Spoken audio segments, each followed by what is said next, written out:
Hello and welcome to my garden. Today I'd like to introduce you to the pioneer who stole my heart.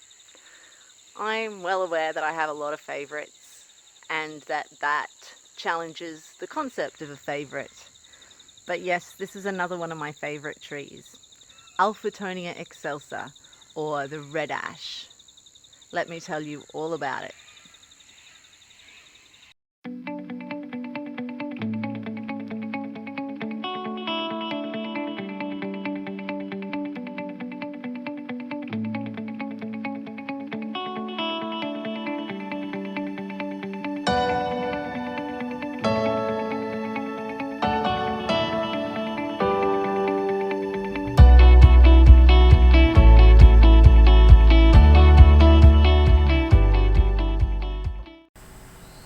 When we started to remove the invasive weed species from our block and made efforts to improve the soil, we noticed a number of plants popping up that I thought might be weeds. As I researched and identified them, I frequently came across the term pioneer species in relation to the vigorous growers.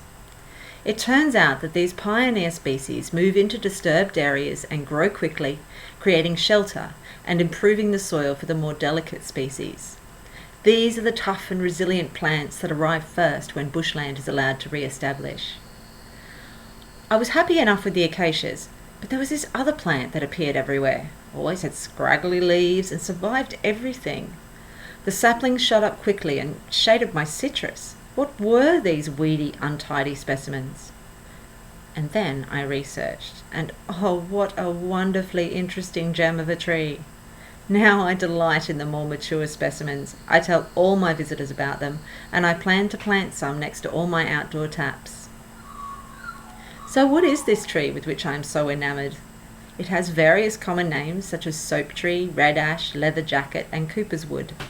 The scientific name is Alphitonia excelsa, and it's distributed from the south coast of New South Wales to the Kimberleys in Western Australia.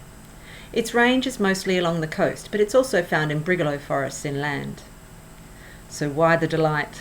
Well, when there's a breeze, the leaves are blown around to reveal the pearly white undersides, and the rippling green and pearl is relaxing in a delightfully hypnotic way. Need some mindfulness? Stare at a soap tree on a breezy day. Once they get established and the trunk develops, it looks something like out of a fairy story. The trunk of the soap tree becomes more magical as it expands in girth and character simultaneously. Just look at the contrasting light and dark and the numerous knots. Enchanting. They have a lovely shape and canopy and create lovely dappled shade without killing the grass. But it doesn't stop with their physical characteristics. They are also a delight in conversation. I have had so many conversations in relation to this tree. Did you know that the leaves will create a lather if crushed in water? You can use this lather to wash with. Indigenous Australians used to lather them up in creeks and billabongs, which would deoxygenate the water, stunning fish. The fish would then float to the surface for harvest. The wood used to be for wine barrels, hence the common name of Cooper's wood. It has been used medicinally to relieve headaches and sore eyes. A few years ago, I took some to my daughter's school, and she and her 6-year-old friends had a ball lathering their hands with the leaves on a hot day. It is host to many beneficial insect species, including butterflies and bees. This, of course, results in the scraggly look I mentioned earlier, but from a distance, one barely notices the holes in the profusion of leaves.